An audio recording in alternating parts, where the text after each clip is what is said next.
What's up, my creepy gang? Creepy here, back again with another video, and today I'm gonna be giving you guys my reaction / thoughts on the new film, The Suicide Squad, directed by James Gunn. And this is without a doubt, no spoilers. I'm not gonna be giving no spoilers away for this film, so you guys won't have to worry about that. My genuine thoughts about the film: I was amazingly surprised at this film. I thought this was gonna be another rehash of it being Guardians of the Galaxy. For those of you who don't know, James Gunn has directed two of the third of the Guardians of the Galaxy films by Marvel. He is now with DC. But I thought this was gonna be like another rehashing of it being like Guardians of the Galaxy. I was completely wrong. This makes Guardians of the Galaxy look like a little 3-year-old kids movie. This movie genuinely holds nothing back. I'm talking about the action is there, the suspense. There's gonna be a lot. There's a lot of blood and gore in this movie. So if you are squeamish, be prepared to turn your head, because this pulls no punches with the action and the killing of this film. And let me just say, these guys are not called the Suicide Squad for nothing. You will see some characters come and go throughout the film. And that's not a spoiler. That's just, known given fact. They're not called the Suicide Squad for nothing. So you are going to see some characters come and go. What I did like about the film was I loved how in this Suicide Squad, I loved how they were genuine. They were, you believed that they were a team. You believed that they were a team and that they worked well together. Everybody's characters meshed well together.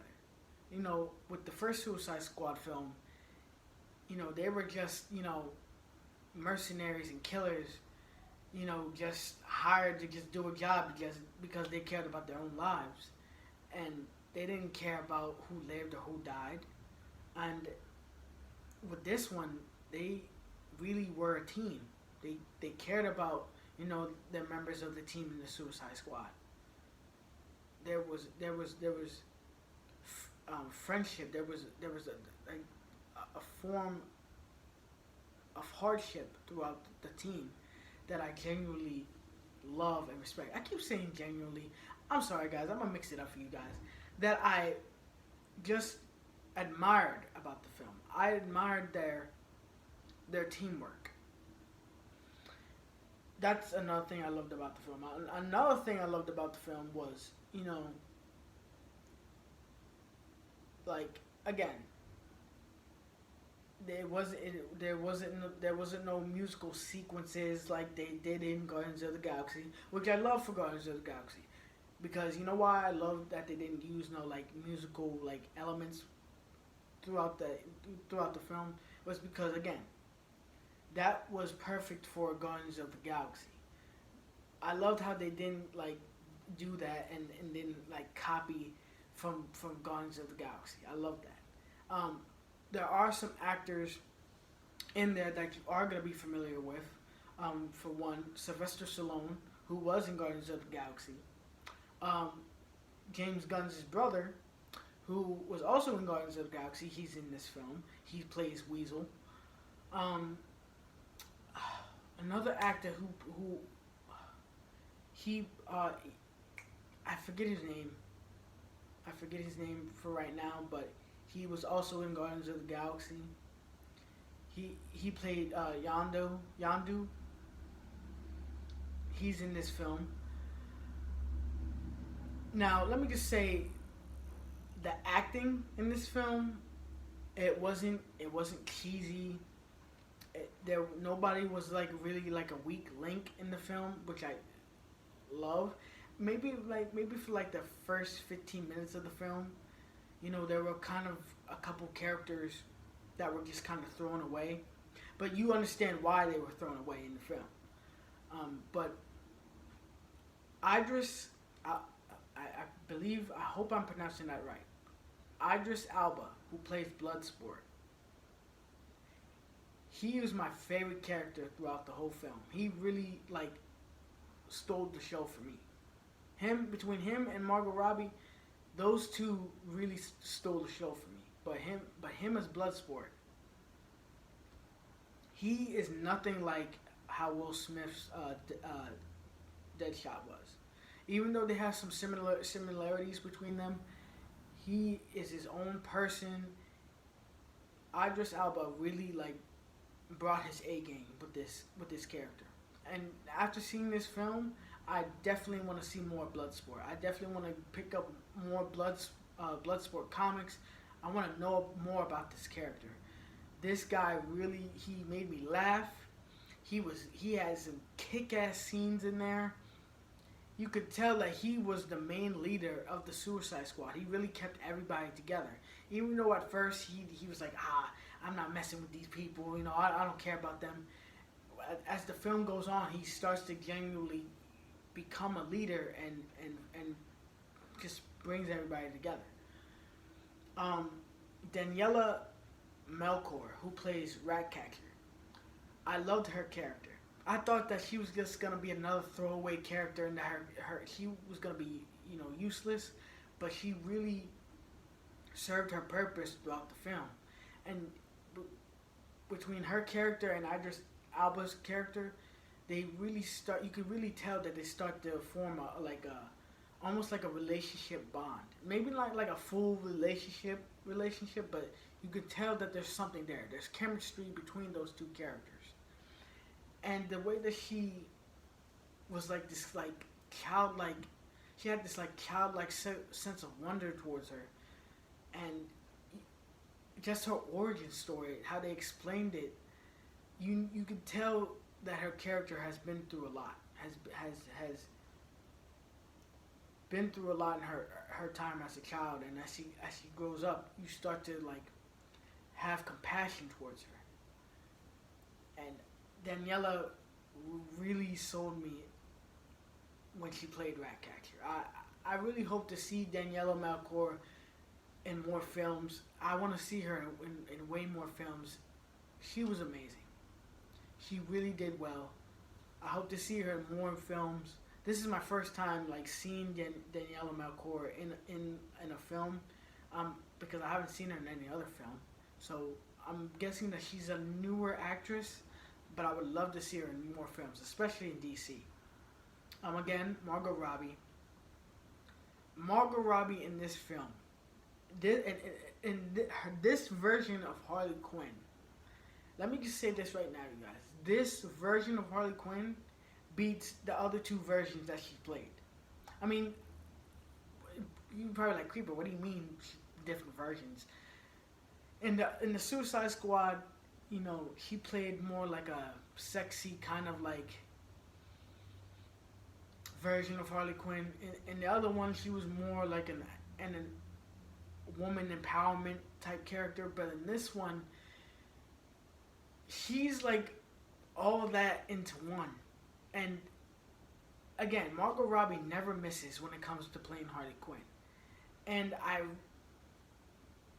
I loved how there was, in this film, there's no mention of, you know, Joker. There's no mention of her, you know, past relationships. Margot Robbie, she was another scene stealer throughout the film. They literally let Margot Robbie, it's like the director said, you know what? Let loose with this character, have fun with this character. They really let Harley Quinn out of her cage, and you start seeing some of the scenes that she does. You're just blown away. You just want to keep rewinding the scenes that she's in. That's how good she is in this film, you guys. I was very impressed by Margot Robbie as always. She always kills it as Harley Quinn. I really hope this is not her last portrayal as the character. I really hope they do one more Harley Quinn film and kind of introduce the dynamic between her and Poison Ivy.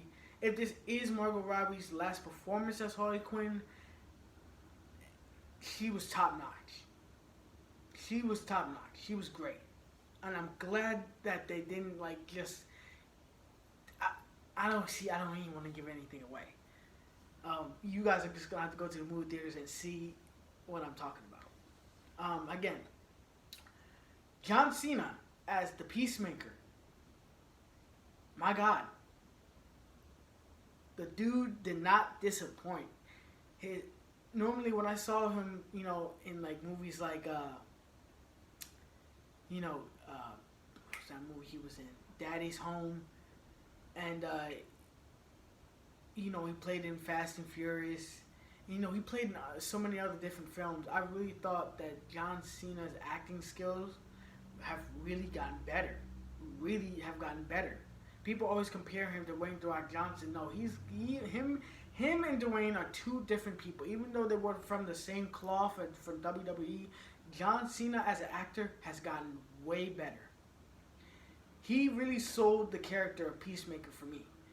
He was like your sarcastic, kick-ass, R-rated version of Captain America. And I genuinely loved the scenes with him and Bloodsport. Like, with the dynamic of him and Bloodsport, both of those characters, like, fighting to see who's the better leader, who's the better mercenary, who can kill more people the best. I just love the witty banter going back and forth between those characters. And I really want to see more of Peacemaker. John Cena as Peacemaker is a great character. I can't see nobody else playing Peacemaker but John Cena. And there is going to be an HBO Max series of Peacemaker, directed by James Gunn, who directed this film. So I'm really hyped to see that. And I heard they're done finishing up season 1. I can't wait for that. That's going to be really fun to see. But yes, John Cena, he's killing it in his acting career. I really hope to see more of him as Peacemaker and with this role. Props to you, John Cena. Also, Viola Davis as Amanda Waller. Her character in this film, let me just say this right now, she's a bad bitch. She makes her character in Suicide Squad Part 1, she makes that Viola Davis, her character Amanda Waller in Suicide Squad 2 is 10 times more badass than in Part 1. She makes her Part 1 counterpart look like a PG version of that. Like this Amanda Waller, she's bitchy, she's bossy, she's sadistic. She will do anything by any means to get the job done. And you just love to hate her. Viola Davis really brings that out in that character. You just hope to see her either get shot or killed. That's how much I genuinely hated this character, because the way that she bosses everybody around and how bitchy she is just like, you just love to hate this character. And Viola Davis, props to her, because she is a phenomenal actress. I really hope to see her continue on playing Amanda Waller, because let me just say this, there's just a certain thing about her that she just brings to that character. I can't see nobody playing Amanda Waller but her. I want to see more of her. I want to see more of Amanda Waller. As much as I hate her, not the actress, as much as I hate the character, I just want to see more of her. Pete Davidson as Blackguard. Again, I will say there are some characters in here that are thrown away. And just to me, it's just like a waste. It's like, why have these many characters in here in the film for that, But as the film goes on, you realize, oh, okay, you start to understand why some of these characters are just thrown away. They do have a purpose. They have a purpose, but they don't have a purpose. That's all I'm going to say. Pete Davidson, Pete Davidson, you've known him in SNL. He's kind of like your sarcastic douchebag type dude. He was alright. He was great. James Gunn's brother who plays Weasel. Again, there wasn't really much character development that I could grasp from that. You know, it was all right. I, you know, give me more. Give me more. Don't just bring these characters in and not for them, not me knowing their origin story and them not having a purpose. Then I'm just gonna be like, oh, okay. I'm just not gonna pay attention to them. That, and then Sylvester Stallone playing King Shark. You see a lot of King Shark in this film. Don't worry about that. You see a lot of this movie is like 2 hours and 12 minutes long, so you see a lot of King Shark in this film. I just wish that Sylvester Stallone had more vocal, like his I wish they would have made King Shark more vocal through this film. You know what I mean? Instead of him giving one-worded answers and him kind of being like a big-hearted, dim-witted character, I really wish that they would have went the route of King Shark, the one that he was like in the Harley Quinn animated series where he was smart. He talked more. I would have wanted King Shark to be more vocal. And King Shark's supposed to be like the muscle. He's supposed to be like your Groot, your Hulk, your Killer Croc, in the film. He does a lot in the film. Don't get me wrong. He does do a lot. I would just love to see him do more dynamic sequences throughout the film. And again, I just wanted him to be more vocal. And they really don't get into King Shark's origin story. Again, that was kind of like a flop for me for the character. There were some, A pluses with King Shark, but I don't know. Maybe if they make a third Suicide Squad film, we get to dive in deeper into King Shark. Sylvester Stallone's performances was great. His performance as King Shark was great. Yeah, the King Shark in this film, I was not amazed. I was not impressed with King Shark that much. He does do a lot in the film, but I don't know. I guess I wanted him to be more smarter. I wanted him to be more the muscle and him be more vocalized. I wanted to see more of the human side of King Shark. And there wasn't really any human side to him. So that was the downfall of that. Suspense in the film. I mean, this is not like a horror movie. Again, this is an action, kind of like anti-hero movie. So there really wasn't, like a horror, to suspense in the film. There really wasn't a lot of suspense in the film, but the action, the comedy, the kills in there were great. And what I mean by horror movie, just because you see blood and body parts flying everywhere, you're not gonna turn your head and look away. You're still gonna be enamored with the film. You're still gonna be intact with watching what's going on with the film and the action sequences. But yeah. The actors were great. They served their purpose. Again, some actors I would have wanted to have a bigger part, but I understand why they're there. So that makes up for it. You understand why some certain actors are there in the film for a reason. But action, I'm gonna give it an A+. Comedy, I'm gonna give it an A+. The acting, I'm gonna give it a A-. I really hope to see James Gunn directing more for DC. And I'm hearing that Warner Brothers and DC wants James Gunn to direct more DC-related films. So fingers crossed he directs another big superhero or supervillain movie. This was a fantastic interpretation of what the Suicide Squad was supposed to be like. I'm gonna give this movie all around A+. Go see this movie in theaters. If you can't, go watch it in HBO Max. I missed out on watching it in the theaters. I had to go watch it in HBO Max, through the app. But if you want a full-length movie experience, go see it in the theaters. Again, this movie is 2 hours and 12 minutes long. It's definitely worth all the watch. There's no holding back with this film. James Gunn, you have outdone yourself, my friend.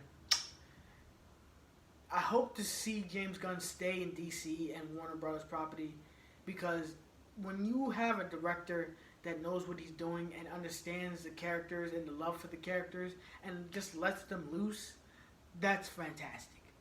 I hope to see more of him directing more.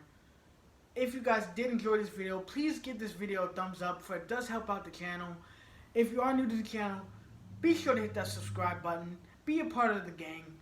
Hit that post notification bell so you guys never miss a new video. I post almost every day except Sundays and Thursdays, because, you know, let your boy chill sometimes. You know what I'm saying? I need my me time sometimes too. And as always, I'm the Creeper, and I'll see you guys next time for a brand new video.